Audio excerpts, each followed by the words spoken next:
le grand rabbinat d'Israël a décrété le Kafret Be'iyar, le 28 Iyar, comme un jour de Hallel et de réjouissance pour remercier Hachem de nous avoir permis de retourner à Jérusalem, de retourner vers ce petit reste du temple de Jérusalem, le fameux côté la Ma'alavi, le mur occidental, improprement appelé par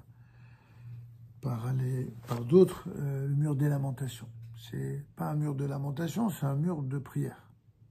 C'est le mur occidental, c'est-à-dire la partie extérieure du temple de Jérusalem. Mais c'est la question que on se posait à l'instant. Pourquoi se réjouir le 28 Iyar? Pourquoi remercier Dieu alors que finalement, ça n'est qu'une partie de la ville qui a été reconquise, alors qu'une autre partie de la ville n'est pas encore entre nos mains et le Beth Amikdash n'est pas encore reconstruit? Y a-t-il lieu de se réjouir?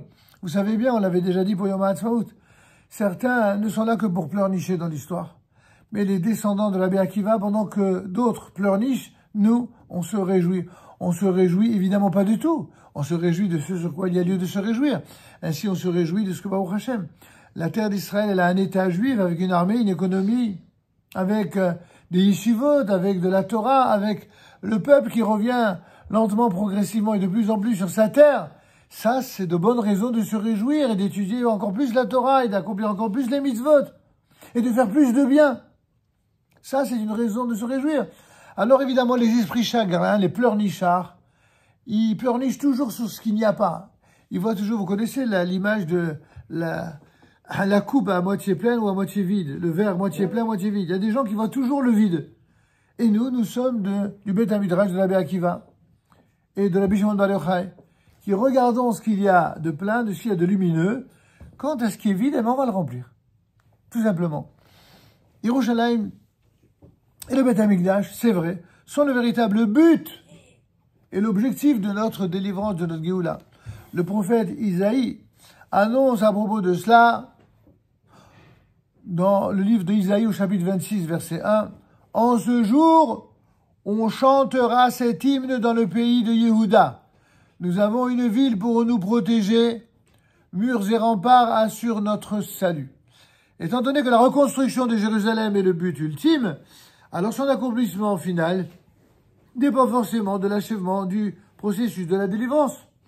On peut le constater dans l'ordre des bénédictions même de la Hamida, mes enfants, qui d'ailleurs est fixé selon les étapes de la Géoula. Si vous regardez la traduction de la Hamida, toutes les brachot qui apparaissent dans la Hamida, ce sont les différentes étapes de la Géoula, de la délivrance, de la rédemption. En effet, celle concernant Jérusalem est pratiquement la dernière, juste avant celle concernant le Mashiach lui-même, descendant de David, comme on le voit dans Masechet Megillah, à la page 17b.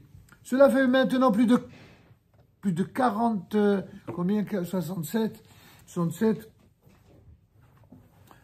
on est en date civile, on est en 2024. Oui. En 2024, donc 24, plus, combien? De 67 à 24, ça nous fait combien?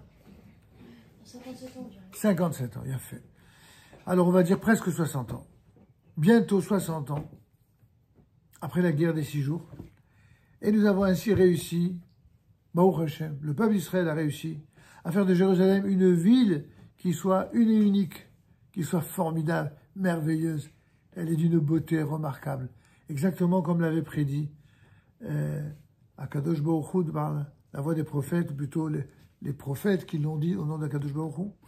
Et voici que le peuple tout entier peut se réunir librement en face de l'esplanade du temple, à chaque fête et à chaque occasion, chaque fois, au moins 3 fois par an, Bechag, à Masod, ou Chag Shavuot, ou Chag Sukkot, et également pour ces fameuses Birkat Kohanim, pour Yom HaAtzmaut, pour Yom Yerushalayim, pour même encore pour l'instant, tant que le temple n'est pas reconstruit, même pour Tisha B'Av, on voit que c'est le point de ralliement, le centre et le point de ralliement de tous les véritables croyants qui accordent au Dieu d'Israël et à son temple et à son peuple, eh bien, le respect qui lui est dû. Et ceci peut se faire enfin sans avoir à demander la permission des Turcs ou des Britanniques, même si certains voudraient encore et encore nous en empêcher. Le monde entier vient contempler ce miracle. Et c'est donc le jour qui est destiné à se réjouir et à remercier Dieu de nous avoir donné cette force, justement, de vivre et de réaliser le fameux 28 Iyar. Je crois savoir que c'est le jour où le Rav Kook lui-même a fait sa alia en Eretz Israël. Et c'est tout un symbole. Kafret Iyar. Kafret, 28, c'est la valeur numérique du mot Koah en hébreu, la force.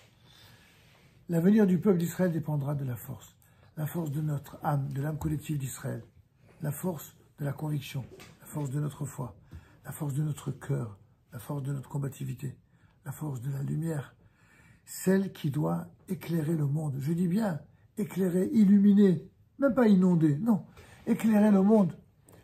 C'est ce que nous souhaitons, c'est apporter et partager cette lumière, une lumière de reconstruction, une lumière d'amour, une lumière de respect, une lumière d'entente, une lumière où tous les êtres humains qui ont tous été conçus et voulus par Dieu aient une place honorable dans le monde, où la liberté de choix ne sera plus utilisée pour faire du mal, mais uniquement pour faire le bien, exactement comme l'appel de ces vœux à Kadosh Baruch Hu, dont la source d'inspiration première avec la Torah, c'est évidemment Jérusalem. Et pour ce Yom Yerushalayim qu'on va célébrer ici même, eh bien ensemble, nous pourrons faire cette prière de Jérusalem et remercierons Dieu avec un Hallel pour honorer Hachem et le louer, c'est-à-dire le glorifier de tous les miracles qu'il a déjà réalisés, en le priant de poursuivre avec ces miracles grâce à tous ceux qui se battent fièrement pour le bonheur, l'honneur et la force d'Israël, comme il a dit, Adonai Roz l'Amo Iten, Adonai Yiveret Amo Bashalom. Akadosh Baruch Hu, eh bien, donnera à son peuple la force. Quelle force? Celle de la paix, la vraie paix. C'est pas le silence des armes pour la victoire des ennemis d'Israël ou la victoire de ceux qui sont des politiciens véreux qui recherchent à tout prix le pouvoir. Non, il s'agit de la véritable paix, celle où l'ensemble des nations seront en paix avec Israël et Israël sera en paix avec son Dieu, pour que Be'ezat Hashem, cette paix, cette espérance messianique devienne enfin une réalité, qu'il en soit ainsi le plus tôt possible. Amen.